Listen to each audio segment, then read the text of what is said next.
ஒரு லெவலுக்கு மேல அவன் ஃபீலிங்ஸை தாங்கிக்க முடியாம அவனுக்கு அவனே ஆறுதல் சொல்ல ஆரம்பிச்சான். ஏன்னா அவ எப்படியாவது எனக்கு கிடைச்சிட மாட்டாளாங்கிற ஏக்கம் குறைஞ்சிருச்சு.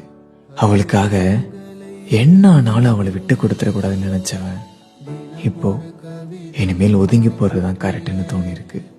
இனி யாரோட லைஃப்லயும் ஒரு ஆப்ஷன் இருக்கக்கூடாதுன்னு தோணிருக்கு. ஆனா இது எல்லாமே ஒரே நாள்ல நடந்துடல. ஒவ்வொரு நாளும் வெயிட் பண்ணி கிடைச்ச காயத்தை எல்லாம் சேமிச்சு வச்சான். தூங்குறதுக்கு முன்னாடி அவன் கண்ணீர் அவனுக்கு ஆறுதலா இருந்துச்சு. அவன் தனிமை அவனுக்கு ஆறுதலா இருந்துச்சு. அதனால அவனுக்கு பிடிச்சிருந்தோம் அவளை விட்டு விலகிட்டான். ஆனா இது எல்லாமே ஒரே நாள்ல நடந்துடல.